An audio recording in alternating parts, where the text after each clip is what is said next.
Hi, and welcome to the MTG Profits podcast. This is episode 28. We're happy that you are joining us here, fellow planeswalkers. I'm Andy, and as always, I'm joined by my co-host, Evan. Hey, everybody, how's it going? And we're here to talk to you about Magic the Gathering, all things finance-related, other news items, and, of course, some of our top picks and for you to purchase, and sometimes maybe some things for you to sell as well, and all things Magic and finance related. Absolutely.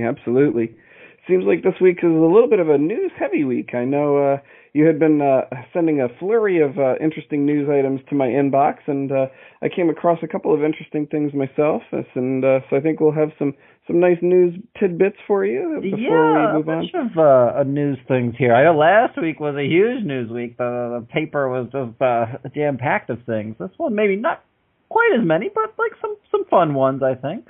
Absolutely. I guess to kick it off, one thing I know I think it was a first. It was this past weekend was March, I guess, second, third, was the first ever Pauper Mythic Championship qualifier. That's right. Which was held at Magic Fest Los Angeles. So about 186 people showed up to play. Even the professor himself, I guess, from the Tolarian Academy. Oh, Brian, yeah. I know he's a big proponent of the Pauper, and you gotta admit it's nice to have a format that's eternal that also doesn't cost $1,000. Yes. Exactly.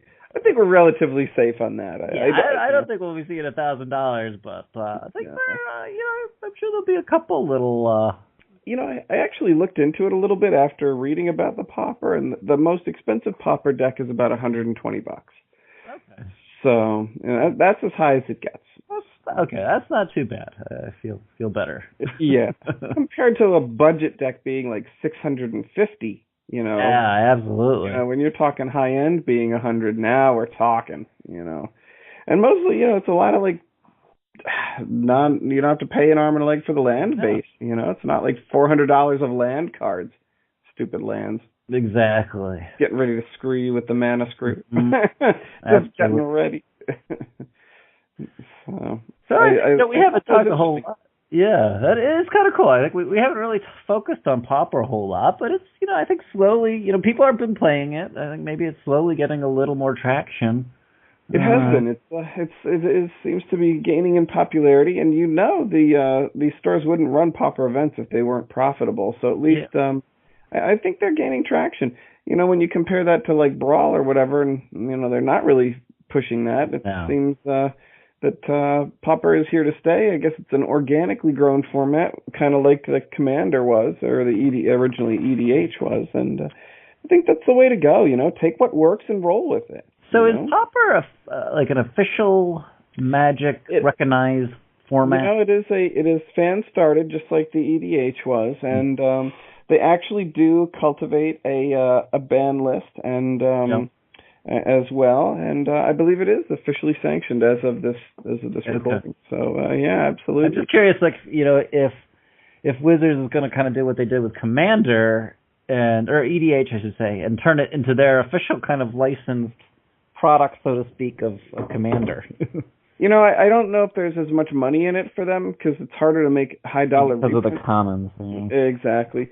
It's funny because the Commander decks are actually one of the overall better products that Wizards actually sells. Bang for your buck. But part of the reason is because they can throw in like 2 or 3 $7 cards in a deck, and people are like, ooh. But when you're building a deck that has like a $2 card in it, then it's like, well, I don't know, and I don't know. Wizards does not have a good track record of generating decent pre-made decks. They usually blow. Yeah, they've blown hard. Yeah, I will say the recent Challenger decks have actually been pretty good, mostly because they have 4 of the cards you need, instead of just 2 or 3 decent rares and a whole bunch of jank in there that looks like a 5-year-old built the deck. Like some of these dual decks, which I do kind of like the dual decks, but God, they're not well designed. No, not competitive at all. You're just like, this thing is a piece of crap. Terrible. I am going to be casting those 8 mana costing planeswalkers or whatever. Goodness gracious. So bad. Man. So it looks like the winner of this event was a Boggles deck. Yes, Boggles. Yeah, absolutely. Yeah. Hard to stop those little guys. It is hard to. They're the bomb. They're so slippery. They are. Absolutely. Very tasty.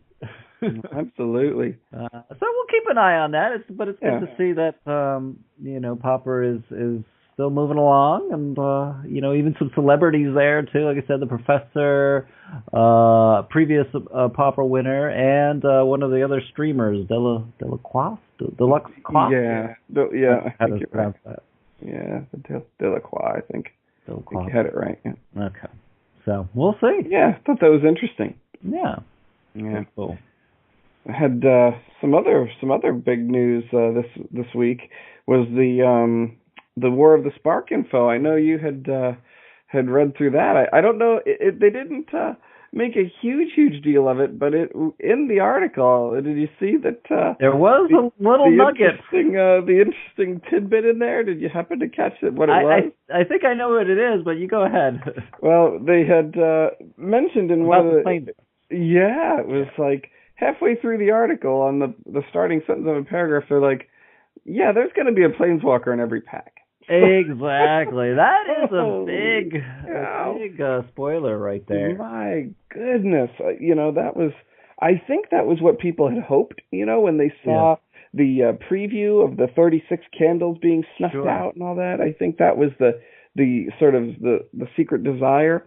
And in all honesty, I'm very surprised they're doing that. Well, it's a big move. I mean, it's a set that's all about planeswalkers. I mean, you gotta, I don't know, I'd expect something like that. I mean, we've gone to, what is it, like Mirrodin, and we've been there, we got all the artifacts. The set was predominantly artifacts.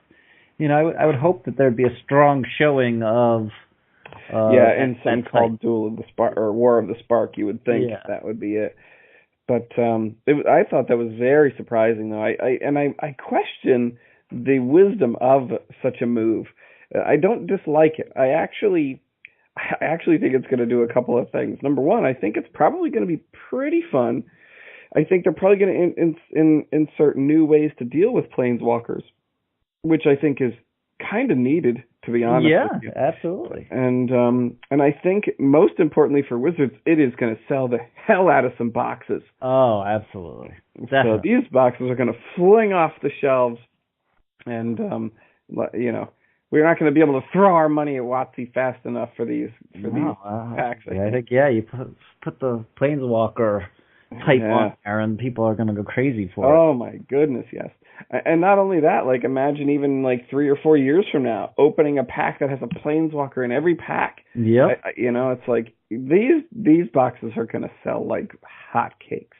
So even for people playing and for collectors, like I could see even opening that being fun. It makes you, just wonder how they're going to do that. Is it going to be a lot of kind of lower power planeswalkers? It's going to be. It actually is. There's going to be like uncommon planeswalkers, variations on all existing planeswalkers, or you know what I'm saying? How are they going to pull off the volume of that and not dilute it too much? I guess it's going to be a combination. You're going to have the weak stuff, probably planeswalkers at different phases of their lives and whatnot, but I know specifically there will be uncommon planeswalkers, which I also think is an odd move for them. Yeah. Where they're like, oh, here's your uncommon Jace the Wuss Sculptor. Yeah, exactly. Like, he only has one ability that says, look at your top card. You know what I mean? Like, I'm sure the planeswalkers are going to be like ultra weak, but... I guess they would have to be. You can't have superpower planeswalkers at common and uncommon levels. Just crazy. Yeah.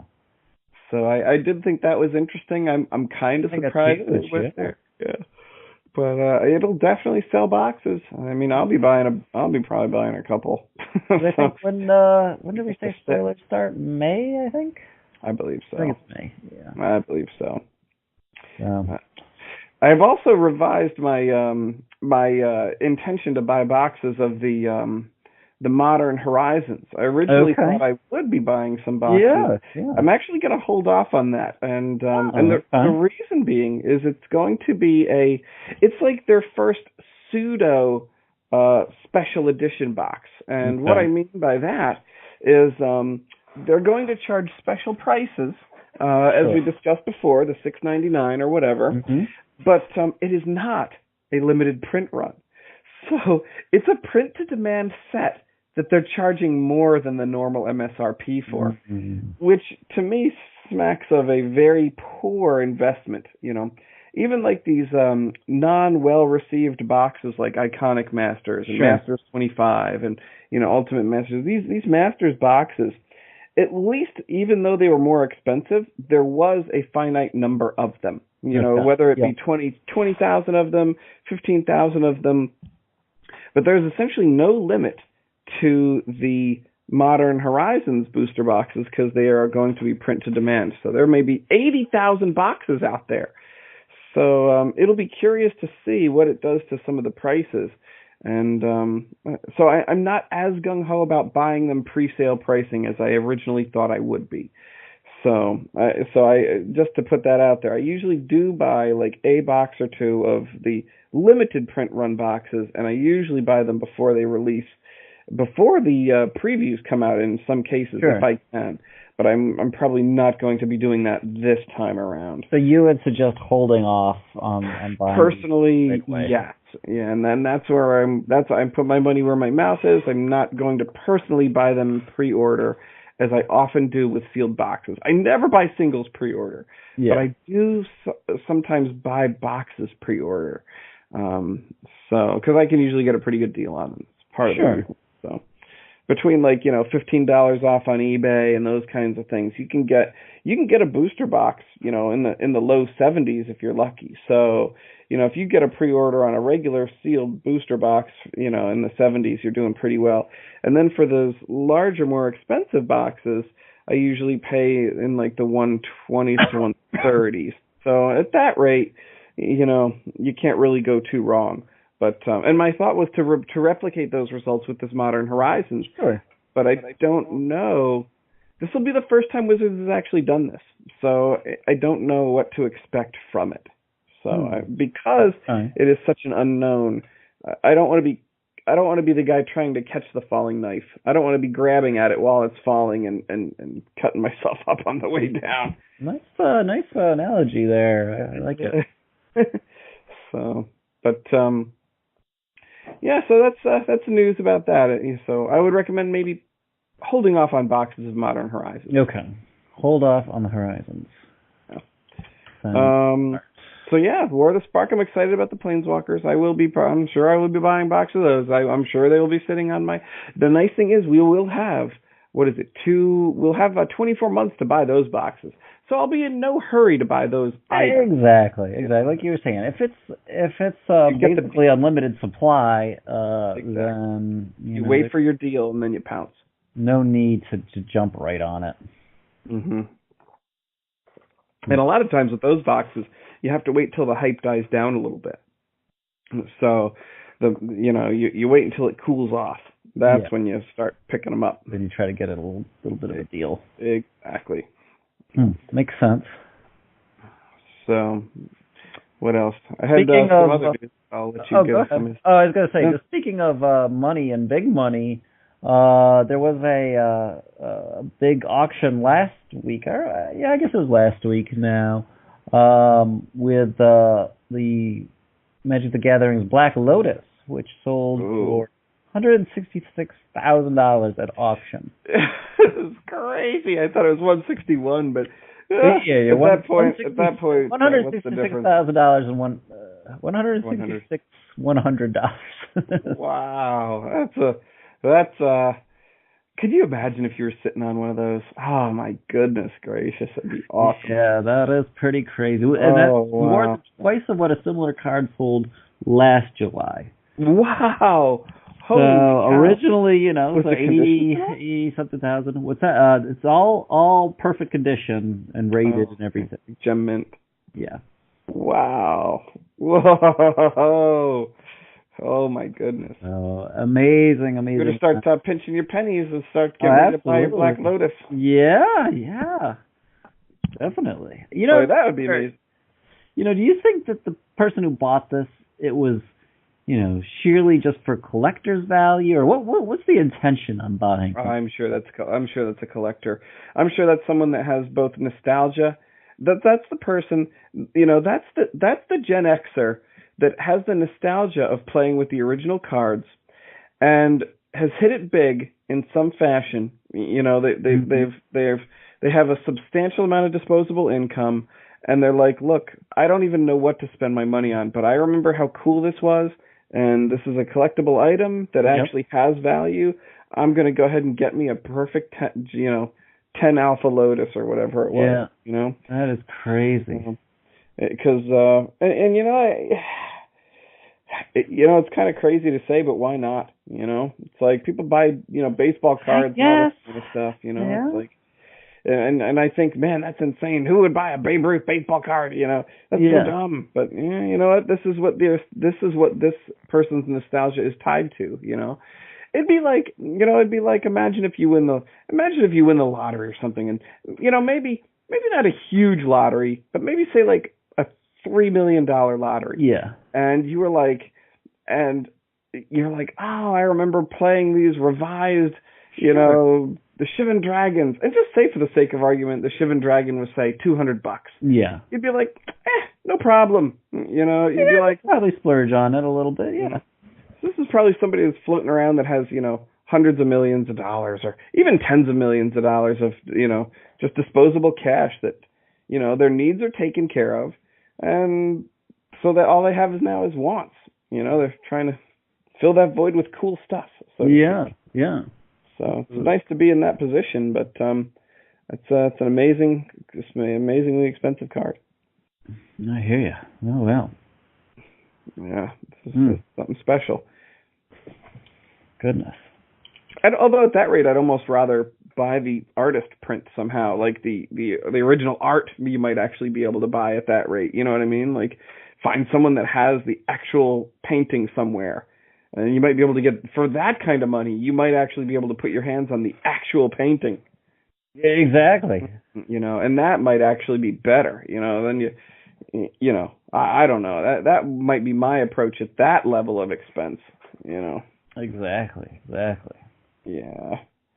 I guess the only other news item I had, I don't know if you saw this one, was about our original wizard, Mr. Richard Garfield. Oh, I saw that news that you sent me. Yeah. Yeah, I did see that. Go ahead and tell the audience. Apparently, we've talked before about the online card game Artifact and how it was designed by Richard Garfield, and it was a big deal, and it was going to be the next big thing, and man, even the it's like a 4-year process. Yeah, 4-year process, and I love some of the kind of comments about it and how big they thought it was going to be. They said one of the I guess designers or founders said that it's going to be to trading card games what Half-Life 2 was to single player action. Yeah. Well, guess what? They were completely wrong. Yeah, it's unfortunate. Kind of sad too. Oh, it just went on a downward spiral, and it was because you had to pay to play. Basically, you had to pay a good amount of money to get a decent deck and to be competitive. So it's been spiraling downwards, and I think currently there's 500 or less players on at a time. Yeah. So it's really kind of saddened by that, honestly. You these things like they really screw up and fumble, and then they die. And then you're like, and it's a shame because I prefer competition in the space. I wish it would do better, and very frustrating. But it was funny because I read Richard Garfield's notes. He was like, well, we kind of saw it coming because they don't really need us anymore, and we're like too expensive for them to keep on the payroll. That was basically what I got out of that article. Did you get that? I didn't read his part of it. I read the kind of the general news item on it. It was kind of funny. He was like, "Yeah," he's like, "They don't really need us anymore, but we're going to consult on a gratis basis. We'll work for free because we love the game and we want to keep it alive." But they don't need to pay us anymore because all the heavy lifting has been done, is basically what he said. It was kind of funny. But so I guess to circle back around and just to add a little bit of clarification. So the main point of the artifact was that Richard Garfield has left Valve basically laid off. Basically, he got fired. Exactly. Yeah. For his design He's team. been downsized. 3 donkeys or whatever is no longer a contracted hire. But so that was funny, but also sad in a way as well. So. Yeah, even the Grand Wizard himself can't keep it afloat. No. My last, I did have one last little bit of news. Sure. It's actually arena related and highly entertaining and interesting and tested by me personally, and it works. And it's a broken mana problem. And I didn't realize this, but this will enlighten you a little bit. You know how you're constantly getting mana screwed and mana flooded on the stupid arena? Yeah. Believe it or not, it's designed in such a way to prevent that. And I was like, what? I was like, that's impossible. I'm constantly getting mana screwed. There's no way that it can possibly be in my favor. So apparently, in best of 1 games, which is what I do in most cases, sure, I log on, I hit play, and even the drafts, I'm not a huge fan of the best of 3. We've discussed that in the past. And so I do best of 1 games. Well, apparently, in their infinite wisdom, they have actually removed the random number generation system used to keep the cards completely random in a best of 1 game. And what they have done is in the beginning of each game, 2 draws are pulled. 2 hands, and the hand that has the better mana distribution is the one that is selected and revealed to the player. Okay. So basically, if you have a 0 draw land hand or a 1 land hand, it'll and a 2, it'll give you the one that has 2 lands. Sure. Okay. So what apparently has been happening is, and I tried this myself, and it seems to work, is people have been using these red deck wins, these very racy red decks that only need 2 red manas to basically play every card they need, and they'll put 13 lands in the entire 60-card deck. I see what you're saying. So that their draw has 2 lands in it, probably, and everything else is gas. Everything else. Wow. So, and I tried it. It works. I have a 13 deck. I think I put 15 lands in mine. Okay. It does seem to work. I get 1 or 2 manas every time, and that's all I need, without mulliganing, So, wow. And you just hose away. Hose all day long with the red burn and the little hasty goblins. And so it seems to work. I'll rip you up with it later sometime. Okay, absolutely. I'd be curious to see. Yeah. So, but I don't know if they're going to fix that or if they plan to leave that. Their thought process was, apparently, and this was in some of the developer notes, their thought process was, in a best of 1 game where you don't get to sideboard and play that guy again, if you get hosed by Mana Screw right off the bat, you're going to be very disillusioned with the game. Sure. Which I honestly think is legit, because if, But now it doesn't do anything with later draws of mana. They're still random. It's just the initial draw. It literally draws 2 draw hands and gives you the better one. Yeah. Land-wise. Okay. So. So interesting news. Yeah, good to know. It's I think I would have liked the totally random personally. I agree too. Because it can lead to broken situations. You could never do that with real cards. You could never do that in real life. You know, where it's like, oh, I'm gonna get 14 cards and keep the best 7 or whatever. You know what I mean? So it is a little